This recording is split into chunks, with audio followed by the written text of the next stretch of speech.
శ్రీ అక్కిరాజు రమాపతిరావు మంజుశ్రీ గారు కూర్చిన ప్రసిద్ధ రచయితల ప్రశస్త వ్యాస సంకలనం సాహితీ వైజయంతి 16వ భాగం 24/9/24 పుట్టపర్తి నారాయణాచార్యులు గారు విశ్వనాథ వారి మీద సుదీర్ఘమైన వ్యాసం రాశారు. కొంత చెప్పాను నిన్న. తర్వాత ఆయన కావ్యాలన్నీ ఇంతే అన్నారు. ఎక్కడ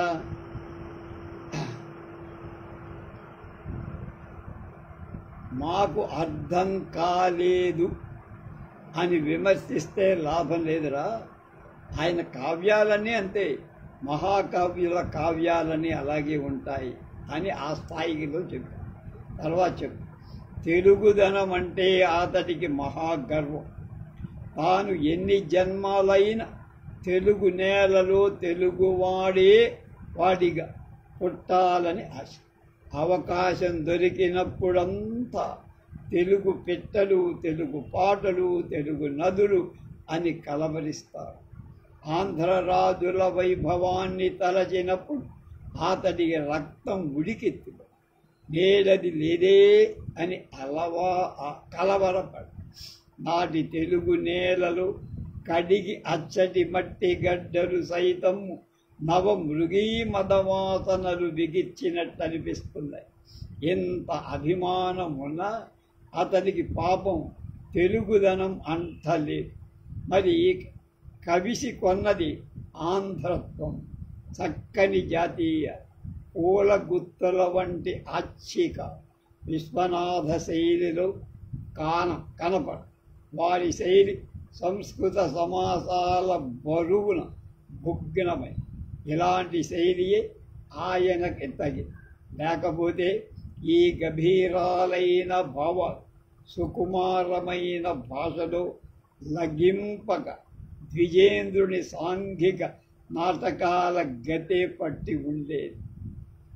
ఏదంటే కొంత హిందీ కవి సత్యనారాయణ గారి రచనలలో హాస్యం తప్ప బ్రతుకులో లేని హాస్యం భావంలో ఎక్కడ ఉంది?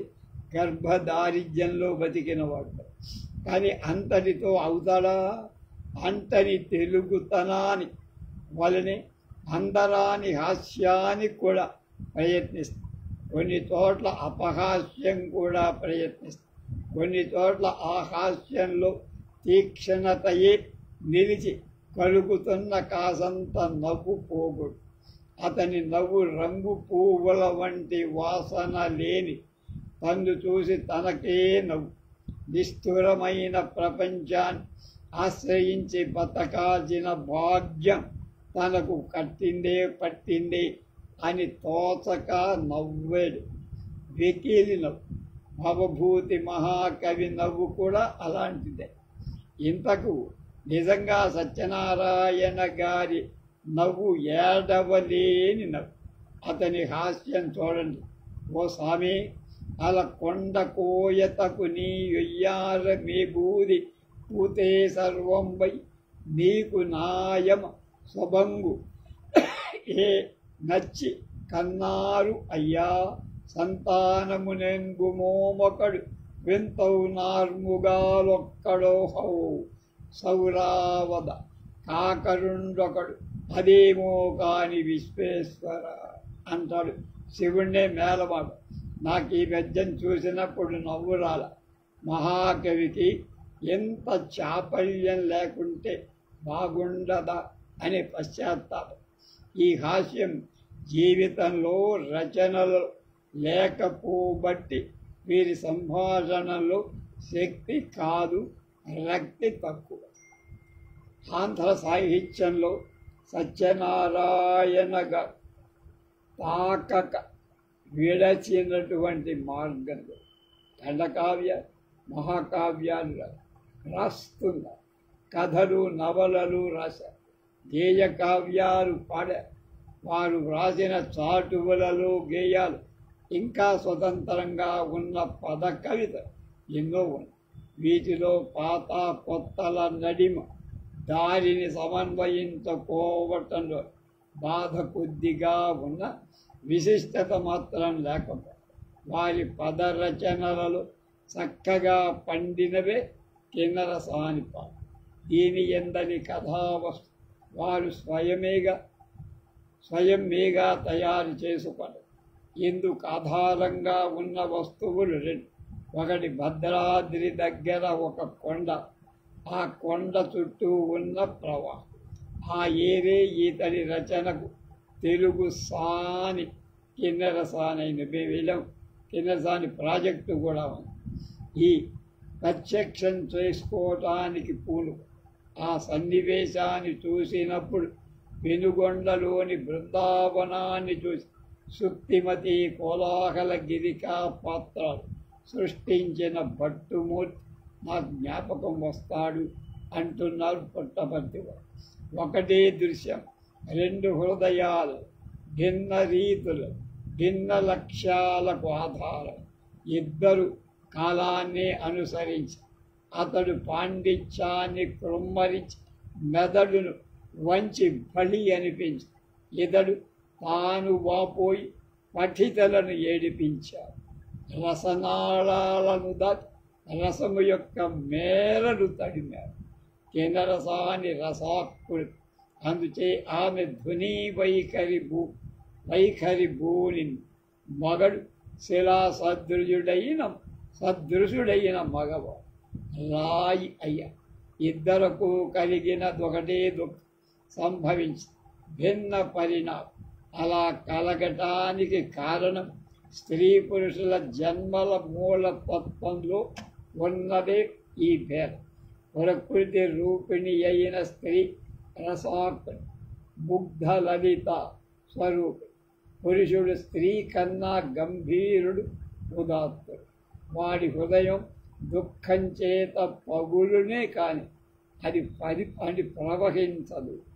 ఈ దృశ్యాన్ని చదువుతున్నప్పుడు ఉత్తర రామచరితలో అనిర్భిన్న గభీరత్వాత్ అంతర్గూఢ ఘన వ్యధ పుటపాక ప్రతీకాసో రామస్య కరుణో రస అనే శ్లోకం జ్ఞాపకం వస్తోందంటారు.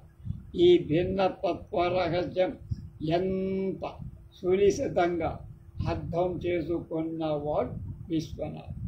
దీని ఇంకా చక్కగా మధుర భావమైన చైతన్యుడు సూరదాస్ మొదలగు వాళ్ళు కూడా దాన్ని బలవంతంగా తొలగించట హృదయపూర్వకంగా ప్రయత్నించి అందరి ఆ అనుభూతికై వేకారి ఏచ్ఛ వారి కవితలో తీవ్ర ఆవేదనయే ధ్వనిస్తుంది.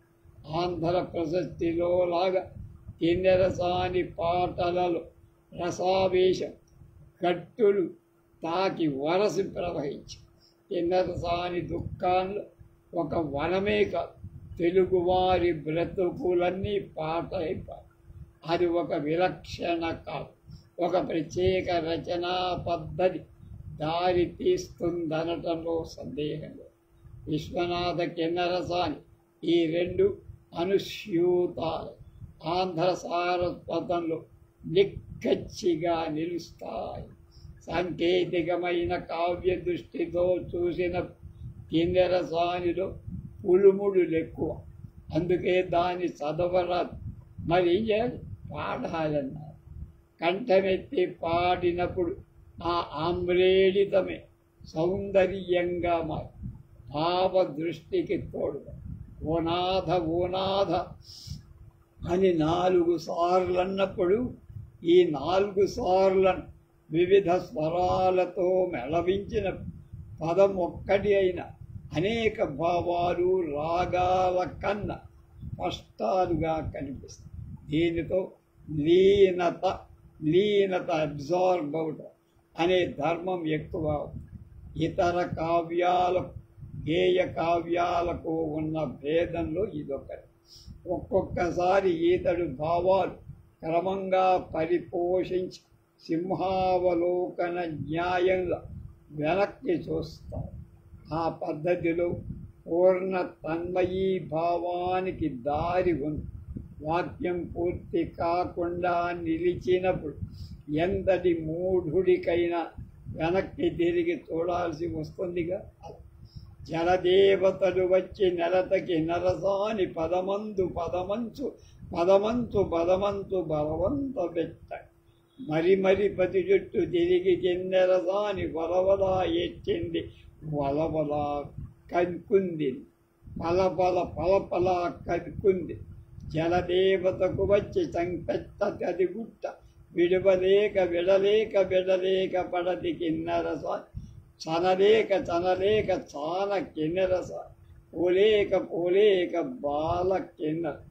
ఈ కింది చరణాలు అన్వయం ముగియల అసంపూర్ణంగా ఆగి దీనితో మనకు తెలియకుండానే రెండవసారి వలవలా ఎచ్చించి పలపలా కన్ని అని పైదాన్ని అనుసంధించుకోవాలి. కింది చరణాలలోని భావమం ఒక్కసారి పైకి దానికి లంఘిస్తుంది. మీమాంసకుల పరము అపూర్వంలా రెట్టింపుగా రసం చర్వణ విషయం. ఈ కింది దానిలో రాబోయే కథ సూచిస్తూ నాటక లక్షణాన్ని వెలయించాడు కిన్నెరసానిలో. ఎడదలో ఎదురైన బెడదలో కష్టాల కడలియే కలగాంచెను. దీనికి తర్వాత కడలి పొంగు వర్ణించాడు. కావ్యమంతయు రోకటి పాటల కాక విషయ భేదాన్ని బట్టి గేయాల మట్టులు మారదు. ఇది ఒక గేయ కావ్యంలో దీనిలో ఉంటుంది. ఇది ఎంత గేయ కావ్యమైనా దీనిలో ఈ తరగల కదలికలు నీ తరుణి నీ కంఠ త్రితారుణ్యము తోచగా ఉతిబటే పరుగులె అన్న కవి స్వభావ సిద్ధమైన ప్రౌఢోక్తులు వలచివు. అట్లాంటి ఎడ సాధారణుడైన ఒక సంసారి కాక ఎవడు ఒక ఉదాత్త నాయకు తలపోస్తున్నట్లుగా అంటే అత్సపు కావ్య దృష్టిని ఆశిస్తోంది. కిన్నెరసానినే కావ్యాలలో చేర్చాలి అనేటువంటిది ఒక ప్రశ్న. ఇది పాశ్చాత్య విమర్శకుల దుఃఖాంతం, ప్రాక్తన ఋషులకు మోదాంతం. మానవ జీవితాన్ని లాలసత ముఖ్యం కాదని సమస్త భారాలను భగవంతుడిపై నిత్య శాంతి అనుభవించటమే ఫలమని బోధిస్తున్నారు.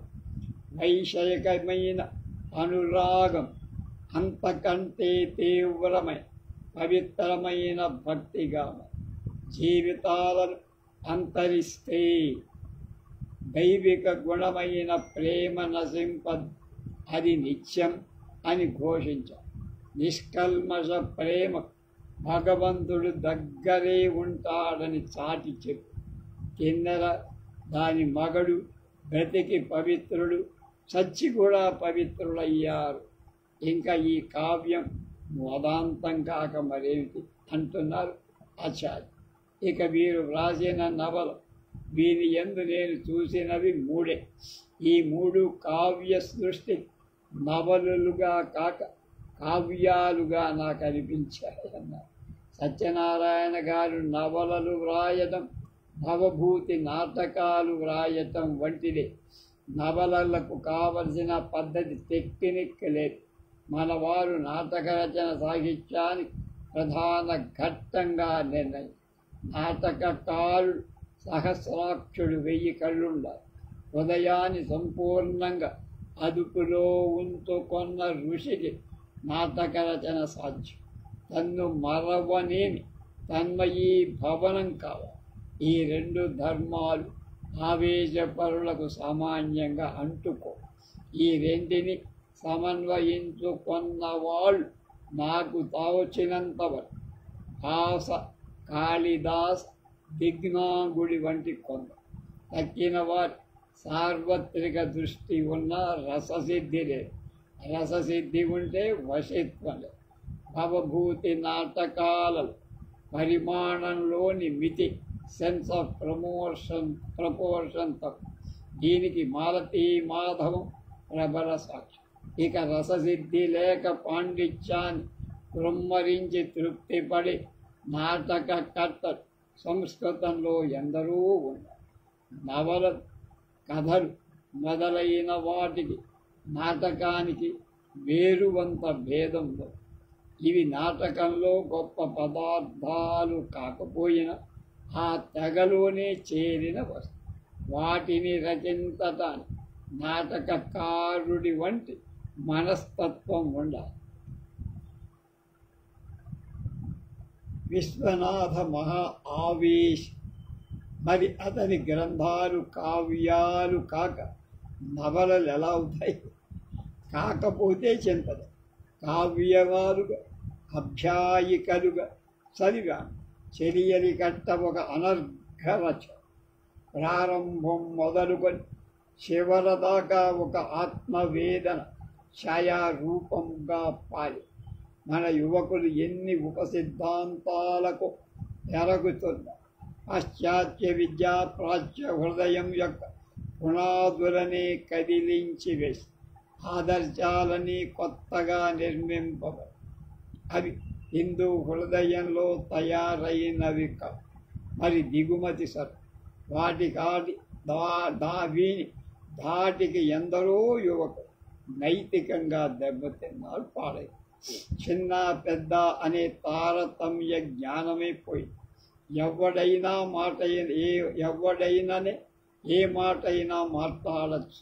అధికార వివక్ష లేక అనుభవం చేత పండని నూతన సిద్ధాంతాలు హరిదించుకోలేక విడవలేక సంఘం అజీర్ణ రోగంతో బాధపడు.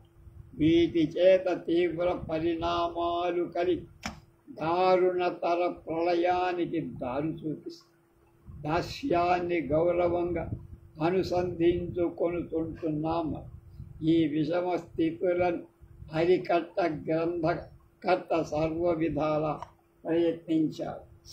వీరి నవలలు చదివిన యువకులు విశ్వనాథ కేవలం పూర్వాచార పరాయణుడు, కన్సర్వేటివ్, విశాల దృష్టి శూన్యం.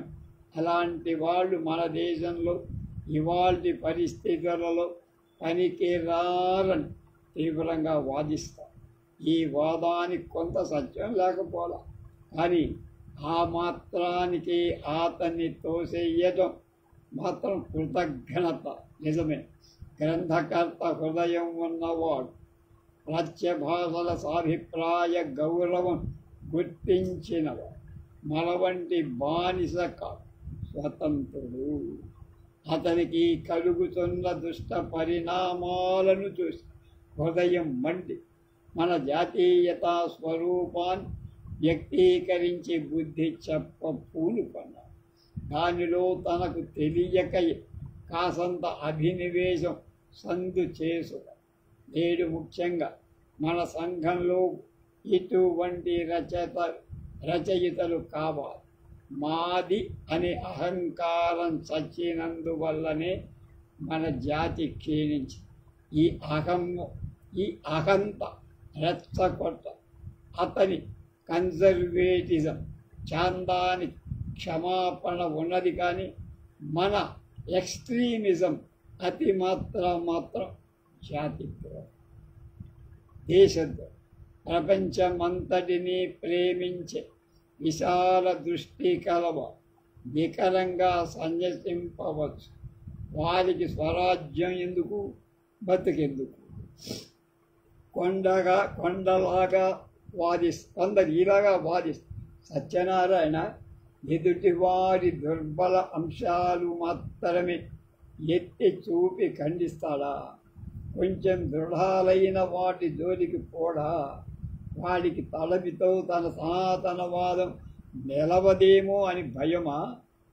నా ఈ ప్రశ్నకు అర్థం కాదు. అంశాలలో ఇవి దుర్బలాలు, ఇవి సబలాలని ఎవ్వరూ పట్టి వ్రాయలేదు. కొన్ని అంశాలు ఇవి దుర్బలాలని, ఇవి సబలాలు బలంతో ఉన్నాయని ఎవరు పట్టి తయారు చేయరు. ఎదుటివాడి వాక్చాతురి మొదలైన వాటిని బట్టి సబలం దుర్బలం కావచ్చు, దుర్బలం బలం కావచ్చు. ఒకవేళ ఈ విభాగం ఉన్నదే అనుకుందాం. దుర్బలమైన అంశాలను ఎత్తి ఎదుటి వాటినే ఖండిస్తాడే పాపం అని నా ఇంత సానుభూతి మన ఎందే ఉండరాదా? పోని దుర్బల అంశాలను ఈయన ఖండించారు, సబలాంశాలు ఇంకెవరైనా ఖండించి చెప్పచ్చుగా. అది అధికస్యాధిక ఫలం అవుతుంది కదా. అందరూ సబలాంశాలనే ఖండిస్తే నాటికి మన ఈ దుర్బలాలు సబలాలై కూర్చోవాలా? సత్యనారాయణ గారి శాస్త్రీయ విజ్ఞానం లేదు అనటం ఒక వాదం. దీనికి ముందు శాస్త్రమనే పదాన్ని ఏ అర్థాన్ని విమర్శకులు వాడారు తెలపాలి. ఇంతకు ఇది గాలి ప్రశ్న, అంటే నిలవదు. పూర్తిగా వివరింపంది జవాబు ఇవ్వటం కష్టం. సత్యనారాయణ గారిలో ప్రచ్యుల అలవాటు పడిన శాస్త్రజ్ఞానం ఉంది. అతని వచన రచనలో చిక్కని తర్కము. తాను తలచుకొంటే ఏ అభిప్రాయాన్నైనా అతడు మట్టసమగా క్రక్కు మిక్కనక ఇతరుల చేత ఒప్పించగలడు. అతనిదొక వాదం చూడండి.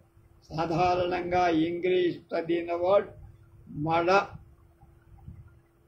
మడుగను మాట అర్థమే లేదు, మడుగేమిటి అంట. అలాగే సాధారణంగా అది అర్థం. పరిశుభ్రమైన గుడ్డ కట్టడమే నాగరికత అని గర్తిస్తుంది. పరిశుభ్ర వస్త్ర ధారణమే నాగరికత అయితే ఆ వస్త్రాన్ని కట్టుకున్నప్పుడు పరస్పర్శ లేకుండా ఇంకా నాగరికత కాదా అన్నాడు. ఇది సత్యనారాయణ పంత్. దీనికి మన యువకులు ఏం బదులిస్తారో చూడాలని నాకు కుతూహలంగా ఉందంటున్నారు పుట్టపర్తి ఆచార్యుల వారు. విశ్వనాథ గారి వచనం రచనం కాదు, అది కవిత. అంటే గద్యానికి కావాలి గుణాల కంటే పద్యానికి కావాల్సిన భావం, ఆవేశం ముందు నడుస్తుంది. వారి 1000 పడగలను చదువుతున్నప్పుడు నేనొక మహాకావ్యాన్ని చదువుతున్నాననుకో. శయ్యా సౌభాగ్యం, సమాసాల్లోని తూకం, నన్నయ్య కవితారి అన్నీ ప్రత్యక్షంగా కనిపిస్తాయి. నన్నయ్య అంటే అతనికి పిచ్చి, వెర్రి పిచ్చి. అక్షరమక్షరం అతన్ని అనుసరించాలని ఆవేశం. తగులును లేక తప్పును అతను తీరుగా తగులును లేక తగులదు, 1000 పడదు అని భట్టారకుడి వల్ల అని అట్లాగానే ప్రవచిస్తారు. వారి వచనాల్లో అనేక శయ్యలు, ఒక్కొక్కసారి నన్నయలా దీర్ఘ కోమలాలైన సమాసాలు వాడతారు. తిక్కనల విరుపులు విరుస్తారు. శ్రీనాథుడిల దిగువైన పటాటోపం చూపిస్తారు. పోతనల గలగలమన సమప్రాసంతో మధుర లాస్యాలు ఆడు. పెద్దనల శిరీష కోమల కుసుమ కోమల వైదగ్ధ్యాన్ని నరుపు. రాయలల మారుమూల పదాలను పగల కొడత. తెనాదివాడిల ఉద్దండ శైలిని చిమ్ముత. క్షేమకూరవారివ తెలుగులోని అచ్చుకట్టును చూపుత. చూర్ణికల వంటి వాటిని కూడా విడవలేదీత. ఈ క్రింది శైలి ఎలా ఉండదు.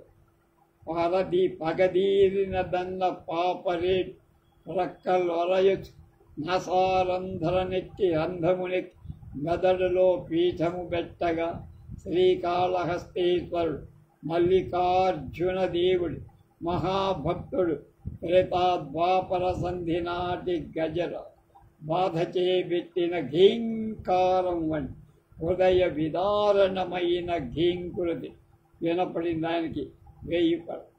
ఇంత చిత్ర విచిత్రాలైన శయ్యలు ఈయన కొత్తగా లేవదీస్తారు. వచన రచనలో అతడే సార్. ఎవరికి? విశ్వనాథ్. అతని పద్యాలకులాగా గద్యాలకు నియతమైన శైలి లేదు, కానీ ఎన్నో రచనా పద్ధతులు కనపరిచారు. వాటిని మూలంగా తీసుకొని ఎందరో ఎన్ని విశిష్ట రీతులనైనా పెంపొందించు. వారి 1000 పడగలు ఒక అపూర్వ సృష్టి. అది మన పుణ్యం చేత తెలుగువారికి ఒక్కరికే దక్కి. సుబ్రహ్మణ్యేశ్వరుని పణాలు వెయ్యి, కవిగారి ప్రతిభా పణాలు అసంఖ్యాకాలై తెలుగు నేలను ఆవరించి అందొక నిరాట్ స్వరూపమున్నది. ప్రాచీన నవీన సమాజాలకు 1000 పడగలు ఒక లంకే. ఈ గ్రంథం చదువ తగిందే కాదు, వల్లింపదగింది బట్టి పద, ప్రేమించదగిందే కాదు, పూజింపద. ఆంధ్రులకు ఆ రచనం గర్వకాలం. నా పేలవము మాటల చేదంటే నేను ఎంత చెప్పినా ఆయన్ని పుట్టిగా ఆవిష్కరించలేకపోయాను కనుక నా మాటలు బిందులాగా ఉన్నాయని ఈయనంటున్నారు పుట్టబడి. మాటల చేత వాడిని విమర్శించడం నిజంగా దాని గౌరవాన్ని తక్కువ చేయడం. నేను చాలను ఆయన ఆవిష్కరించట. వారి పసరిక పాత్ర భావన కల్పు, గిరిక దేవదాసియత్వం గూడు కట్టిన అరుంధతి నక్షత్రం. ధర్మారావు కవిగారే విశ్వనాథ్. ఈ గ్రంథం ఒక అమృత ప్రవాహం, గాంధర్వ లోకం. వారి నాటకాలు 2 ఉన్నాయి. అందులో నర్తనశాల బహుశः చిన్నతనంలో వ్రాసి ఉంది. ఇక వేనరాజు భావుకులలో పండితులలో ఒక తుఫానీ లేవదీసి దాన్ని పరామర్శించు విమర్శన ఎన్నో పుట్టాల్సి ఉంది. మహాకవి సత్యనారాయణ గారిని ఇంత చిన్న వ్యాసమా తలరజ పూజింప యత్నించటి నిజంగా వెక్కిరే. వారు ప్రాచీన మహాకవులకు ఎవ్వరికి తీసిపోని సాహితీ సార్వభౌము, మహాపండితుడు, విశంకటుడు. ఇంకా చెప్పితే రూపాంతరాపన్నుడైన భట్టారకుడు నన్నయ్యబడ్డ. అయితేనే అదృష్టం పూర్తిగా వక్రించిన అభాగ్యుడు. చచ్చిన వారిని గూర్చి ఏడ్తుమే కాని బ్రతికిన మహాకవుల గొడవ మనకు కాబట్టుట ఏది.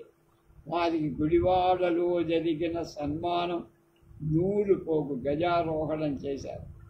న్యాయంగా అతని భర్మసింహాసనంపై ఎక్కించి రాజులు మొయ్యారు. బంగారు సింహాసనం మీద ఆయన కూర్చోబెట్టి రాజులు భుజాల మీద మొయ్యారు. అది సన్మానం అంటే అలా ఉండాలంటున్నారు. అతని గౌరవం ఆంధ్రదేశ గౌరవం. కానీ లాభమేమి? తెలుగువారికి ఆత్మశక్తి గమనించి గౌరవించే సాహసం ఇంకా రాల. నేటికే మహాకవి విశ్వనాథ్ ఆంధ్ర వాంగ్మయంలో కాలమందరుగని వాడైన ప్రతిపద్య రసాస్పదమై రామాయణాన్ని పాడి ఋషి కాగలు. కానీ ఇంతలో అంతా వ్యర్థము వట్టి యాస పెను మాయావల్లి అనే బెడద చేత మూల కూర్చుంటాడేమో అని నాకు భయం. తెలుగువారి నోముల చేద ఆంధ్ర సాహితీ పుణ్యంచే అలాంటి దుష్కాలం మాత్రం రాకుండుగాక అన్నారు. సంస్కృత విద్వాంసులకు ఒక విన్నపం అనే వ్యాసం ఇప్పుడు దానికి వేదం వెంకటాచలం గారు రాశారు. కతిపయ శబ్దార్థ శబ్ద స్వరూప విచారం అని వీరు 70 ఏళ్ల క్రితం భారతిలో వ్రాశారు. అందులోంచి ఈ వ్యాసాన్ని తీసుకున్నామని అక్కిరాజు వారు అంటారు. ఈయన చెప్పిన దాంట్లో సంస్కృత విద్వాంసులకు ఒక విన్నపం. 20వ శతాబ్దం తెలుగునాట పురా భారతీయ విజ్ఞానం, తులనాత్మక భాషాశాస్త్రం అంటే కంపారిటివ్ స్టడీ ఆఫ్ ప్రాచీన భారత చరిత్ర, సంస్కృతి వేత్తలలో అత్యంత ప్రముఖులు వేదం వెంకటాచలంగా, పారసీకుల వేదమైన ఛందవస్థ స్వరసహితంగా పఠించగల ప్రతిభాశాలి ప్రాచీన వేత్త కూడా.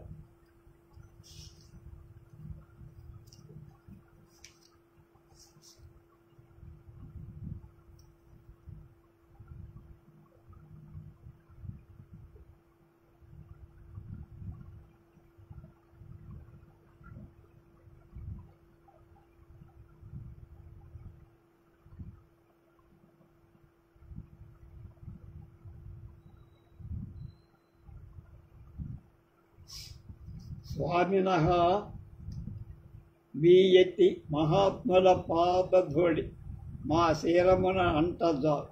మీ పాండిత్యం అఖండమై దాని తక్కువగా చెప్పడ బుద్ధి తక్కువ. మాది పండిత వంశం, నేను పండితుడిని పుత్రుడను కావున అలాంటి అవజ్ఞతలు చేయదు. అయినా బాలాదపి సుఖాదపి అనే న్యాయాన్ని అనుసరించి నమస్కార పూర్వకంగా ఒక మనవి చేస్తాం. మీకు సముద్రమంత విద్య ఉన్నా అది రాణించటం లేదు. మీ వలన సంస్కృత విద్యతో యూరోపియన్లు సంస్కృత విద్య విషయంలో శోధనలు చేసి అమేయమైన ఉపకృతి గల గ్రంథాలు రాస్తున్నారు. వాడు విద్యలను లభ్యపరచుకోవటంలో ప్రచురపరచటంలో కల పద్ధతులను మీ పద్ధతులకు అంత తేడాగా. ఈ విద్వాంసులను మనలాగానే పేదలు. ఈ విద్వాంసులు కూడా వారి భాష కాదు, వారి దేశం కాదు, వాడు రచించే గ్రంథాల వల్ల ద్రవ్య లబ్ధి కూడా ఏం రాదు. వాడు అలా అయితే వారు ఇలాంటి పరిశ్రమ ఎందుకు చేయాలి? విద్యాభివృద్ధి కోసం ఈ ఆస్థ మనకెందుకు కొరబడింది అని అడుగుతున్నారు ఆయన. కనుక ఏ మాటకు కానీ హేతువాదాలు కానీ చెయ్యకూడదు, తర్కవాదాలు చెయ్యకూడదు. మీమాంస్యం కథంచ అని వాగ్బంధనం చేయబోనటం సరికాదు. అవశ్య కర్తవ్యాంశాలు ఈ మీమాంస, ఈ వాదాలు అనుదినం యూరోపియన్లు చేస్తూ ఉన్నదే ఇది. కనుక వాళ్ళు అంత బుద్ధిలో ఉంది. ఇప్పటికి 4,000 సంవత్సరాల క్రింద వ్యాపకులుగా ఉండిన వారు ఎంత మహనీయులయ్యాన వారు చేసిన కట్టుబాట్లను రాబోయే మన్వంతరాల వాళ్ళు మహాప్రళయం వరకు జబదాటకుండా ఉండేటట్టు వాళ్ళు కాళ్ళు చేతులు కట్టేసి నోట గుడ్డలు చొప్పించి శవప్రాయంగా పారవేసేంత అధికారం వాళ్ళకి ఎలా కలిగింది? అలాంటి అధికారాన్ని భగవంతుడు కూడా తన పైన ఎప్పుడూ పెట్టుకోలేదే. కాలానుగుణంగా పద్ధతులు మారుతాయి. మీరు కొంత ఇంగ్లీషు చదువుకోండి, ఎక్కువగా అక్కర్లా.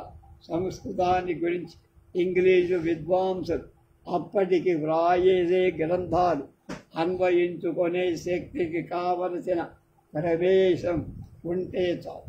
ఇంగ్లీషు గ్రంథాలు 1-2 తాము స్వయంగా చూసి అన్వయించుకొనగలిగితే అపేక్షణీయాలైన పద్ధతులన్నీ మీకు తెలిసి వస్తాయి.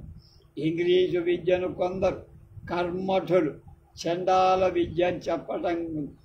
ఖండాలత్వం శ్వాసవాయువుకు లేనట్టే విద్యలకు కూడా లేదు. కనుక ఇంగ్లీషు వాడు మన వేదాలను చూసిన ఋషులకు దారపు దయాదులు, చండాలులు కారు, కూడులు కారు. మళ్ళా ఒకసారి ఏం చెప్పాడు? చండాలత్వం శ్వాసముకు లేదు. శ్వాసకి చండాలత్వం ఉంటుందా? ఎవడు పీల్చినా కాదు. అలాగే విద్యలకు కూడా చండాలత్వం లేదు. ఇంగ్లీషు వాళ్ళు మన వేదాలను చూసిన ఋషులు, దర్శించిన వాడు ఋషులు అంటాం కదా, వాళ్ళు ఋషులకు దూరపు దాయాదులయ్యా. వాళ్ళు చండాలులు కాదు, కూణులు కాదు. అదే కాక మీరు అవస్థా భాష పరిశ్రమ చేసి పఠించండి. ఆ భాషా జ్ఞానం వల్ల సంస్కృత పాండిత్యానికి శోభకడు, బంగారానికి మెరుగు పెట్టినట్టు సంస్కృత భాష యొక్క వ్యాకరణం యొక్క పూర్వరూపం దానిలో కనపడు. అది ఇప్పుడు మనకు ఇంగ్లీషు లేక గుజరాతీ ద్వారా సాధ్యమే. ఈ భాషను గురించి వివరాలు కొంత వక్ష్యమానంగా తెలియస్తాం. అలాగే మీకు కొంత హిస్టరీ తెలియాలి, అంటే పురాతన దేశ చరిత్ర, ఆ దేశాలను కూడా, ఆ కాలపు జనులు, వాళ్ళ మతాలు, దేవతలు, ఆగమాలు, ఆచార పద్ధతులు ఇవన్నీ తెలుసుకో. ఖగోళ వృత్తాంతాలు కొంత తెలియదు, అంటే పురాతన కాలంలో ఏ ఏ దేశంలో ఏ పట్టణాలు, నదులు, పర్వతాలు, రేవులు ఉన్నాయి, వాటి పేర్లేమి, అప్పటికీ ఇప్పటికీ ఎలా మారాయి, అక్కడి పంటలేమిటి, ఫలవృక్షాలేమిటి అని తెలుసుకో. ఈ రెంటినీ తెలియక భూగోళం పండితులు అని అనేవాడు మన సంస్కృత విద్వాంసులు తప్ప ఈ భూమి మీద ఇంకా ఎవ్వరూ లేరు. మీరు నాగర కలిపిని వాడుట పాలపరుచుకోవాలి. సంస్కృత గ్రంథాలకంత నిర్దోషాలైన ప్రతులు నాగర కలిపిలో దొరుకు. అలాగే అన్య దేశాల వారు సంస్కృతాన్ని గురించి వ్రాసే గ్రంథాల నాగరికమే వాడతారు. నిర్వాణ భాష దేవనాగర లిపి ఉండలేదా? ఈ పై చెప్పిన విషయాలు ఇంగ్లీషులో వ్రాయబడిన గ్రంథంలోనే చిక్కుతాయి, కానీ దొరుకుతాయి. మనకు గల స్వదేశ గ్రంథాల్లో ఇప్పుడు లేవు. కనుక ఇంగ్లీషు నేర్పటం ముఖ్యం. అది కష్టమని పరిహరించద్దు. పాణినీయాన్ని, మహాభాష్యాన్ని సాధించిన వాళ్ళకి అదేం పెద్ద విషయం కాదు. వయస్సు కూడా కారణం. అజరామరత్వప్రాజ్ఞ విద్యామర్థంచ చింతయేత్ అని తమకు తెలిసే ఉంది. మాతు శ్రీ విక్టోరియా చక్రవర్తిని గారు షష్ఠ్యబ్ది పూర్తయిన పిదప హిందూస్థానీ భాష చదువును ఆరంభించి లెస్సగా నేర్చారు. విక్టోరియా మహారాణి 60 ఏళ్ళు వచ్చిన తర్వాత మన హిందీని నేర్చుకుందట. అది బాగా నేర్చింది మామూలుగా. ఈ విద్యా సాధనాలను కొంత నేర్చుకుంటే మీరు కూడా అద్వితీయులు. ప్రపంచ భాష. ఈ లోకంలో మనుష్య జాతులు ఎన్ని కలవు, అలాగే భాషల సంఖ్యలు కూడా ఎక్కువ. ఒకరి భాష మరొకరికి సహజంగా తెలియటమే లేదు, చదివి కష్టించి తెలుసుకోవాలి. ఈ అన్ని భాషలకు సామాన్యంగా కొన్ని లక్షణాలు ఉన్నాయి. ఒకటి, ఏ భాషలో కానీ కల శబ్దస్థోమమంతా ఆ భాష స్వయం సిద్ధం కాదు, స్వతసిద్ధం కాదు. రెండు, ఇతర భాషలలో ఉండి బహు సందర్భాల వల్ల వచ్చి చేరిన పదాలు ఎక్కువ. మూడు, ఇతర భాషల నుండి గ్రహింపబడిన పదాలు సాధారణంగా స్వభాషకు గల వ్యాకరణ పద్ధతులను, ఉచ్చారణ భేదాలను, లోకుల వాడుకలకు అనుసరించి కొంచెం మార్పు వైరూప్యం చెంది. నాలుగు, ఏ భాషలో కానీ యథార్థమైన వ్యుత్పత్తి తెలియరాని పదాలు, అంటే ఆ భాషలో ప్రసిద్ధి చెందిన పండితులకు కూడా తెలియనివి అనేకాలు. ఐదు, ఒక్కొక్క భాషలో స్వదేశ పదాలు అనేక, ఆ భాషా రూపాన్ని పొంది నిజస్వరూపం ఇలాంటిది అని తెలియరాకుండానే ఉంది. ఆరు, ఒక్కొక్క భాషలో పరిభాషిక పదాలు ఎక్కువగా ఉంటాయి. ఒక్కొక్క భాష ఎడల గ్రాంధికమైన భాషకు, జనం వాడుకునే భాషకు తేడాలు కలవు. 8, ఒక్కొక్క భాషలో ప్రశస్తమైన అర్థం గల మాటలు కొన్ని నీచార్థంతో వాడబడటం, దానికి విపరీతంగా కూడా చూడదు. 9, ఇతర భాషల నుండి స్వీకరింపబడిన పదాల సంఖ్యలో కొన్ని అన్యదేశీయాలని తెలుసు. అలాంటివి ఏ దేశం నుండి ఏ భాష నుండి వచ్చాయి అని తెలియకుండటం కూడా కలదు. మరికొన్ని పదాలు అన్యదేశీయులనే వాళ్ళకే తెలియదు. స్వభాషలో నివే అనే భావం మన దేశంలోవే అనుకుంటాం. ఈ లక్షణాలన్నీ మన సంస్కృత భాషలో కూడా ఉన్నాయి. మన విద్వాంసులకు పరంపరాగతమైన ఒక దుర్భ్రమ ఉంది. మన భూగోళంలో ఉండే భాషలన్నిటికీ సంస్కృతం భాష మాతృభాష అని, ఇది దేవతలు వాడేటువంటి భాష అని నమ్ము. దీన్ని గీర్వాణ భాష అంట. ఇది కాక ఇటీవల వడుదుల వాడుకలు అంటే వ్యాప్తితమైన ఉత్తర దేశంలో సంస్కృతాన్ని వ్రాయట స్థిరపడిన నాగరకమని లిపికి దేవనాగరకమని కూడా పేరు. ఇలాంటి దుర్భ్రమ క్రీస్తు శకం 18వ శతాబ్దిలో యూరప్ దేశంలోని విద్వాంసుల హీబ్రూ భాష గురించి కలిగింది. కాలక్రమంగా అధిక విద్యా వ్యాసంగంచే ఆ దురభిప్రాయం అంతా అడుగంటి. ఇప్పటికీ మన దేశంలో సంస్కృతానికి సంబంధించిన ఈ పొరపాటు సవరణ జరగల. అనేకమైన పైన చెప్పిన లక్షణాలు మన గీర్వాణంలో ఉన్నాయి అనటానికి వందల కొలది నిదర్శనాలు చూడు. వాటిని గురించి వేరే గ్రంథం రాయ సులభ సాధ్యాలే. కొన్ని శబ్దాలు మాత్రం దిక్ప్రదర్శన న్యాయంగా సూచిస్తాం. హయవాచకం బడబా శబ్దం ఒకటి. ఈ శబ్దం గీర్వాణులు వాడుతున్న బృందారక భాషలోదా దేవభాషలోదా లేక మన సంస్కృత భాషలో ఎక్కడి నుండో వచ్చి చేరిందా? మన పూర్వ పద్ధతుల ప్రకారం సంస్కృతంలో ఉండే ఏ శబ్దం కానీ సంస్కృతమే అనాలి.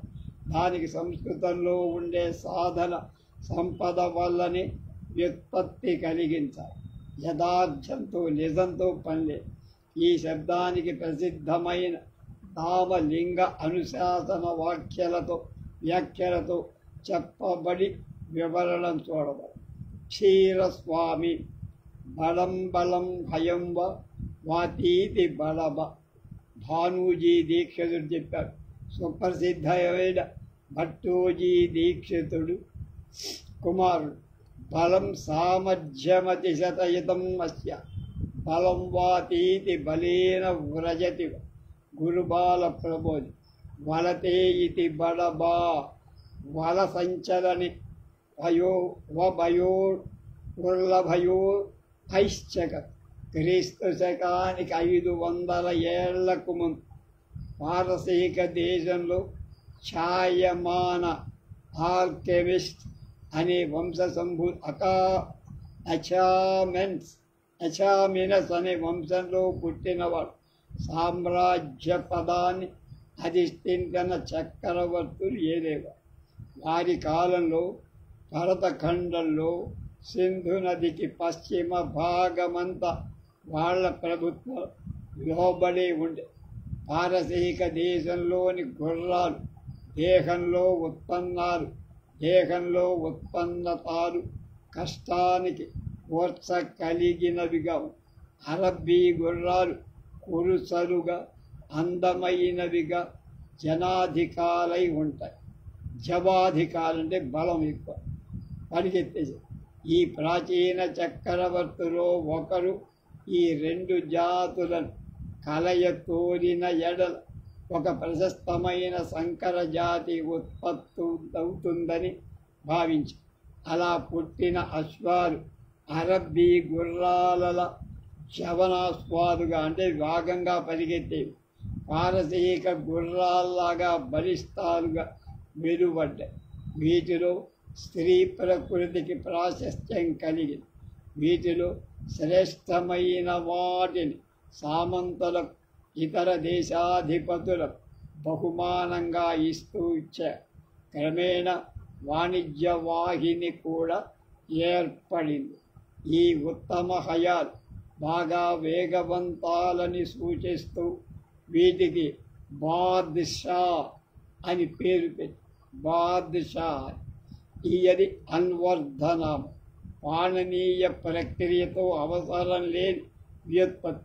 బాద్ అంటే వాద్ వాయువు సంస్కృతంలో వాత శబ్దం కనుక వాతే వాద్దు వబాద్. పా అంటే పాదం, బాద్ పా అంటే వాడు బాద్దుపా బాదుషా కాదు, బాద్దుపా అన్న. బాద్దుపా అంటే గాలే కాళ్ళుగా కల అంటే వాయువేగంతో పరిగెత్తేది. ఈ అర్థం గల శబ్దాన్ని గుర్రాలను గురించి, ఒక దేవదూతను గురించి జగద్వితుడు యవన కవీశ్వరుడు హోమర్ గ్రీకు భాషలో పాడేనెమస్ అని ప్రయోగించారు. ఆ శబ్దానికి అర్థం గాలి కాళ్ళుగా కలది. ఈ హోమర్ కవి చెప్పిన చక్రవర్తుల కన్నా 300 సంవత్సర కాలం ముందు వాడు, ఇందాక చెప్పినవాడు. ఈ బాద్దుపా అనేది వాయువేగం కలదైనందున స్వర్గాది లోకాలకు పోయి అక్కడి వారిని మెప్పించిన తర్వాత ఆ గిర్వాణుల వాణిలో బడబ అనే పేరుతో పరిణమించింది. అది సముద్రంలో ఉన్న అగ్ని కింద మారిపోయింది. మరొక శబ్దం చూద్దాం. కక్కు కుక్కు అనేది కుకుభ, అది దిశస్తు కకుభ కాష్టా అని అమరుడు, దిక్కు అని అర్థం. ఈ శబ్దాన్ని కూడా వ్యాఖ్యాతలు పైన చూపిన పద్ధతిలో వ్యుత్పత్తి రాశారు. ఈ పదం అసురుల అసీరియన్లో భాషలో బాబిలోనియాలో అనే వాళ్ళు అసీరియన్లు, వాళ్ళు అక్కడ ఉండే వాళ్ళని అసీరియన్ అని. వాళ్ళ వంశపూర్వుడు. ఇప్పుడు ఇక్కడ అసీరియన్లని ప్రస్తావం ఉంది కనుక బాబిలోనియన్లను కూడా కలిపి అన్వయిస్తాం. ఆ భాషలో కకబు అని రూపం. ఈ శబ్దానికి నక్షత్రమని అర్థం.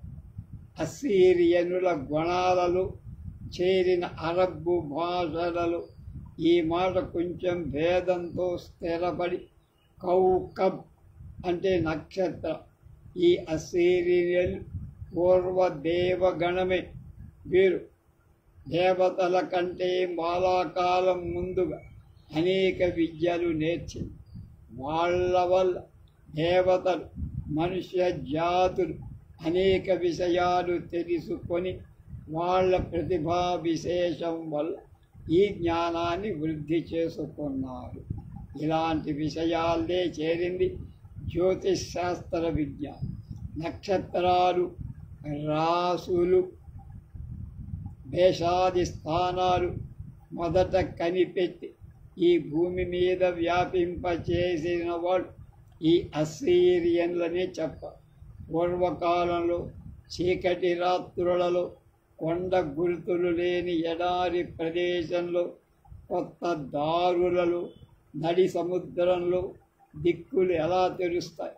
అందుచేత ఇప్పటికీ వాడు కేవలం దిక్కులేనివాడు అని జనసామాన్యంలో వాడుకవు. దాని అర్థం ఏ వైపుకు పోవటానికి తెలియనివాడు.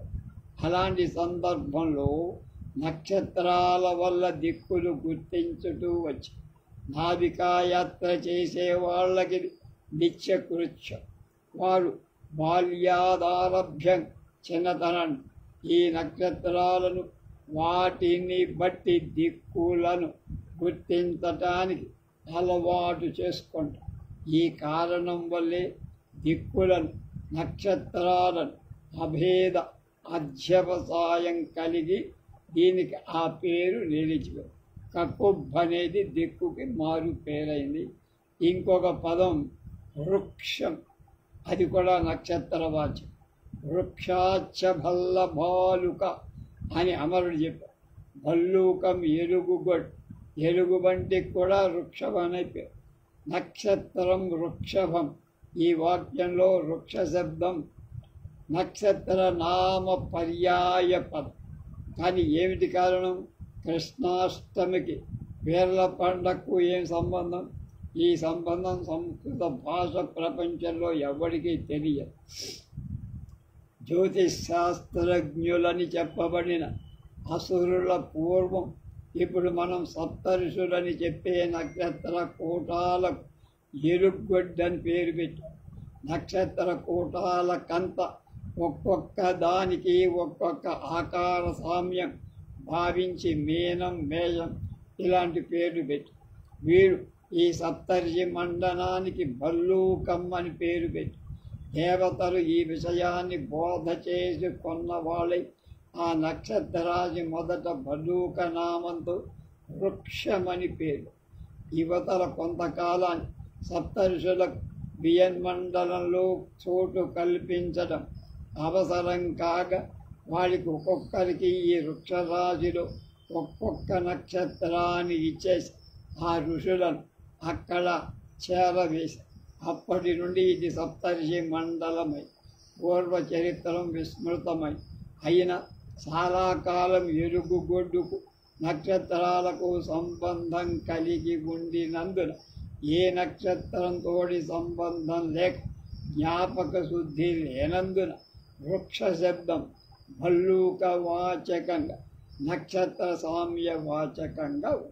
ఈ విషయమై మోక్షమూల భట్టాచార్యుడు మేక్సుమలర్ నిజం తెలియక పొరపడ్డ ఒక్కొక్క నక్షత్రాన్ని ఇచ్చివేసి ఆ ఋషులను అక్కడ చేర్చేశారు. తర్వాత రేపు శమస అంటే ఏమిటి, ఎలా ఉత్పత్తి అయింది, ఆ విషయాలు తెలుసుకో.